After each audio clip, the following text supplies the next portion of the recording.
Salut, c'est Thierry du podcast Au fait, c'est quoi? Euh, Hier, c'était Halloween. Vous en avez certainement entendu parler. Donc moi, Halloween, ça me rappelle les sorcières, les citrouilles, tous ces genres de choses. Donc je sais à peu près ce que c'est, mais pas vraiment. Au fait, Sylvain, c'est quoi Halloween?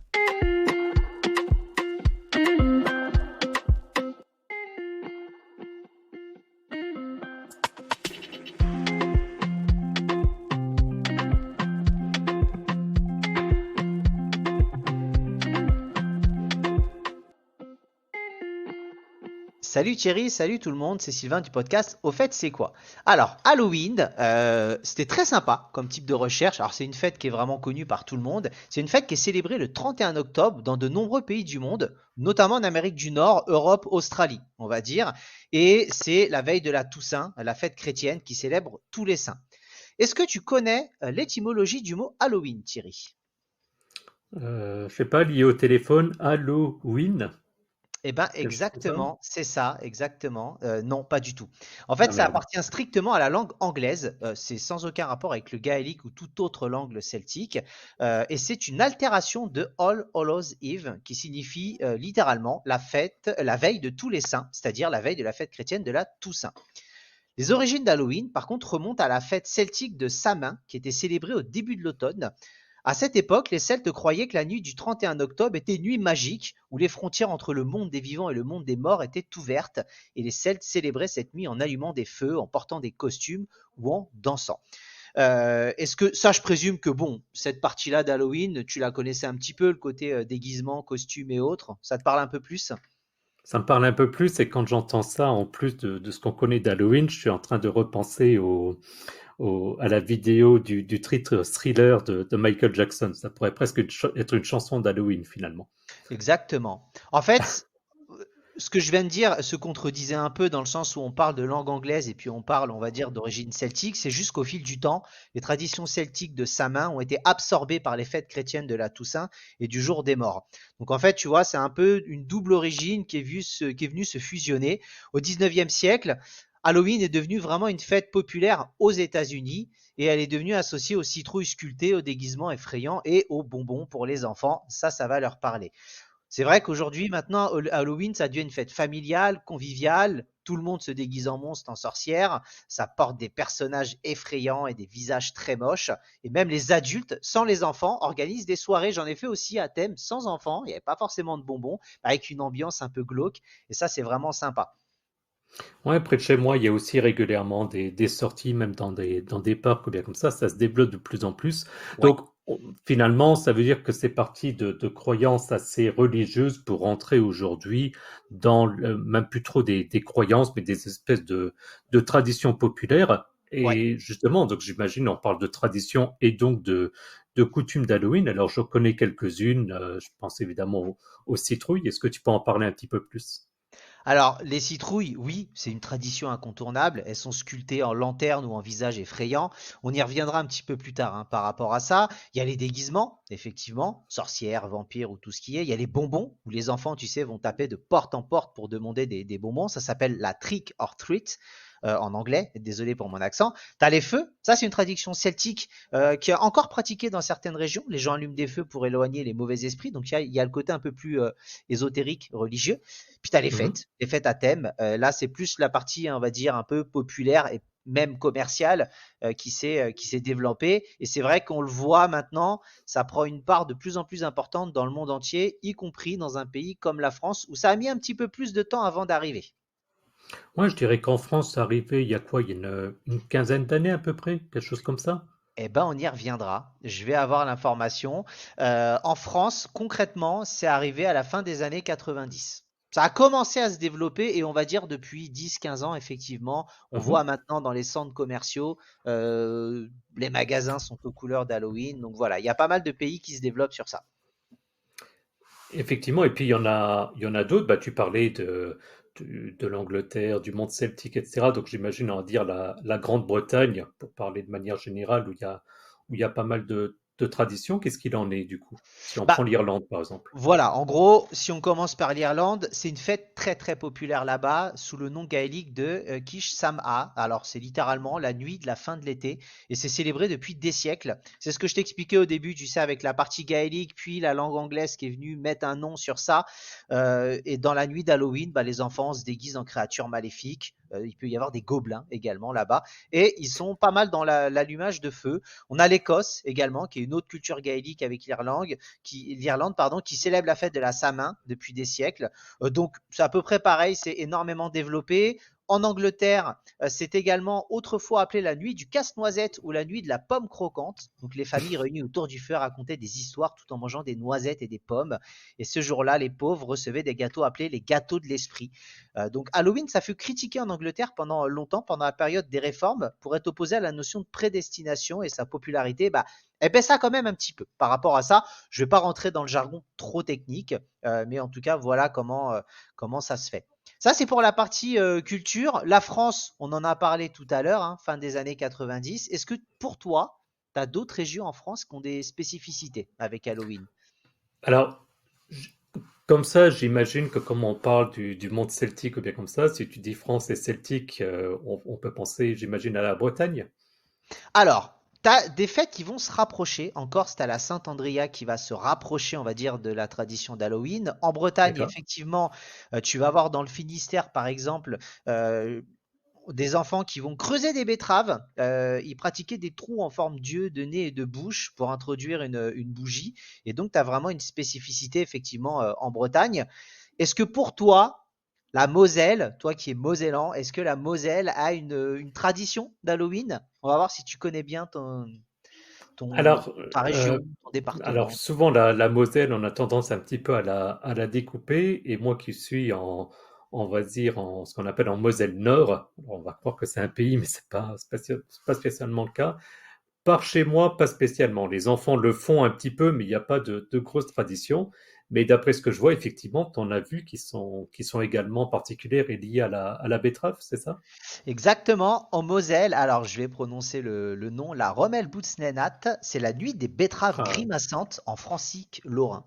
Donc c'est une tradition qui est célébrée la veille de la Toussaint, également dans le pays de Nier, c'est une partie en gros dans une partie du land de Sarvoisin. Et la veille de la Toussaint, bah, les enfants sculptent des têtes grimaçantes dans des betteraves. On voit que la betterave, pour le coup, c'est peut-être plus développé que la citrouille en France à l'heure actuelle, en tout cas ouais. au moment où ça a été créé. Légumes dont la récolte marque la fin des travaux des champs, tout simplement.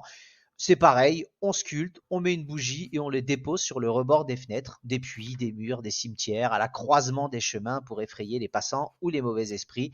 Donc voilà, cette fête continue à être célébrée bien, enfin a été célébrée bien avant le retour en Europe de la mode d'Halloween, tel qu'on le connaît maintenant de manière commerciale. Et c'est ça qui est intéressant, c'est qu'on a vraiment Halloween, c'est-à-dire avec des traditions qui datent d'avant qu'Halloween s'appelle Halloween sous ce format-là, qui ont ensuite été absorbés et intégrés pour faire un espèce d'Halloween un peu propre à chaque région, à chaque pays. Et c'est vraiment un mélange de tout. Et au final, je trouve ça super intéressant dans l'esprit, tu vois. Ça permet de garder malgré tout des traditions peut-être anciennes qui reviennent parfois au goût du jour. Et ça fait quelque chose d'assez sympathique. Ouais, c'est ça. Et puis de ce que je vois sur les recherches que tu as fait, ça développe aussi dans la partie francophone de l'Europe, puisque tu as cité aussi des traditions en Belgique et en Suisse qu'on salue parce que je sais qu'en plus ils nous écoutent. Donc ouais, ça s'étale un petit peu partout en Europe et ouais, c'est sympa, C'est clairement. ça. Belgique, avec toujours pareil, hein, des citrouilles, des betteraves ou autres, qui sont sculptées. On a également en Suisse, avec la ville de Risterswil, qui accueille l'ancienne fête de Rablichtli, le deuxième samedi de novembre, où on défile dans la ville avec des betteraves creusées, éclairées. Pareil, voilà. Donc je rentrerai pas dans le détail, c'est juste pour dire que on voit que chaque endroit a ses spécificités. Et j'ai trouvé ça très sympa d'aller découvrir. J'ai malheureusement pas pu rentrer dans le détail de chaque pays. Et si j'ai dit des bêtises ou que si vraiment une région ou un département a quelque chose de spécifique, n'hésitez pas à nous en parler. Ce sera très intéressant de le découvrir. C'est clair. Et tu voulais également, du coup, je sais que ça te tenait à cœur, d'un personnage lié à Halloween. Ouais, il y a un personnage magique, je pense que tout le monde en a entendu parler, Jack O'Lantern. Est-ce que tu connais Jack Ah, O'Lantern, Thierry? moi, pas spécialement. Alors, pour être honnête avec nos auditeurs, on a un petit peu discuté avant l'enregistrement et tu m'expliquais un petit peu, mais je connaissais pas du tout. Ok, alors moi, Jack O'Lantern, j'en avais déjà entendu parler. J'en parlais avec toi parce que je joue à un jeu vidéo, The Secret World, où on tue Jack O'Lantern toutes les heures pendant 15 jours à la fête d'Halloween pour avoir des récompenses. Donc voilà, il a une C'est sympa. particularité un peu plus sympa. C'est probablement le personnage le plus populaire associé à la fête d'Halloween. Ça provient d'un vieux conte irlandais. Donc Jack aurait poursuivi le diable pendant 5 bonnes années. Il aurait été avare, un personnage ivrogne, méchant et égocentrique. Et un soir, alors qu'il était dans une taverne, le diable lui apparut et lui réclama son âme.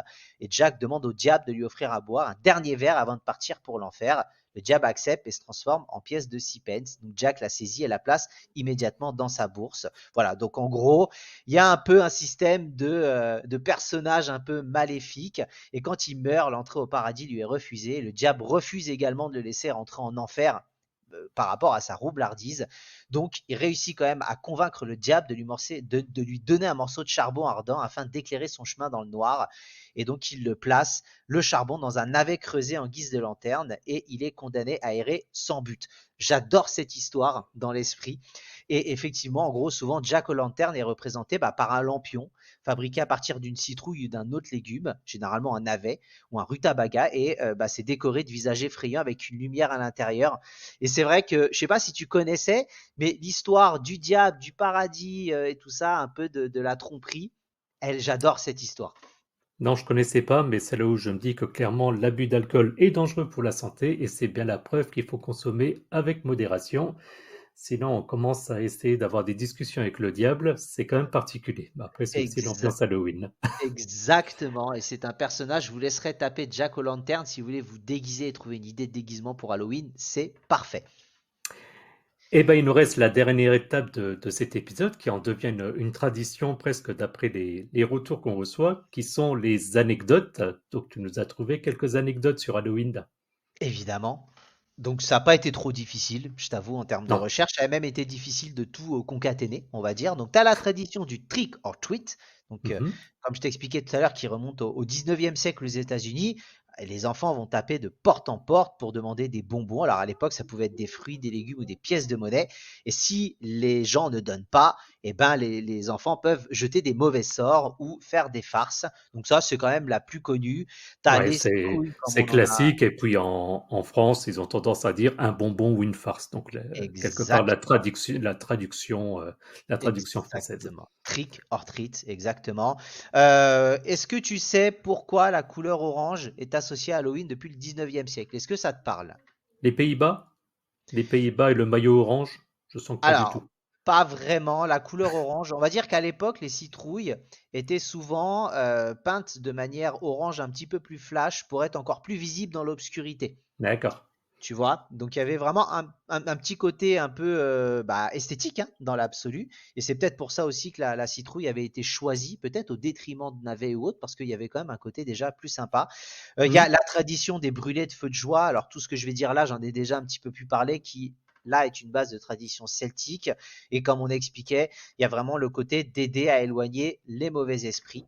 Et puis après, dans les anecdotes, tu as le film d'horreur Halloween de John Carpenter, pardon. Est-ce que ça te parle? Moi, je suis toujours aussi mauvais en cinéma, mais non, je l'ai pas vu. Par contre, oui, j'ai déjà entendu parler du film Halloween, bien sûr. Voilà. En gros, c'est un petit film, un gros film hein, surtout, c'est ironique, succès commercial et critique, et ça a contribué à populariser la fête d'Halloween. Un peu comme Titanic, tu sais, on entend parler, puis tu as le film qui sort, et puis d'un coup, on arrive à en parler, et même des années après. Et puis j'ai trouvé une anecdote un peu sympa. En 2014, un homme déguisé en zombie a été arrêté par la police à Paris.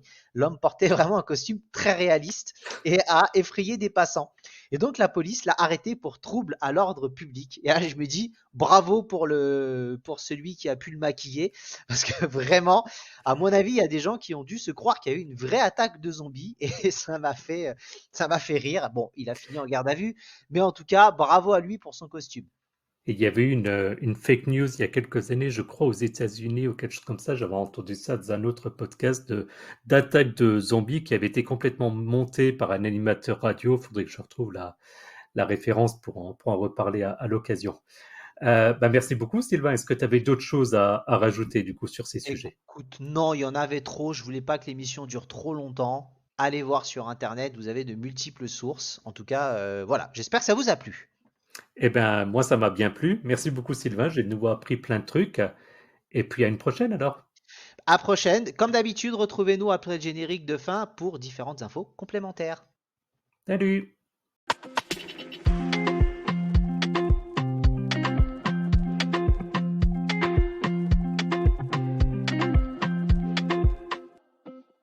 Et c'est Sylvain du podcast Au fait, c'est quoi? Comme d'habitude, réseaux sociaux X, Twitter, Facebook, Instagram et Quais. N'hésitez pas à venir nous suivre, nous soutenir et liker nos posts. À toi, Thierry. Voilà, vous pouvez également vous abonner à notre podcast via les principales applications. Donc, vous tapez simplement Au fait, c'est quoi? Les liens sont également disponibles sur notre site aufait-c'est-quoi.fr. N'oubliez pas de liker, partager, mettre des commentaires, c'est également important pour nous.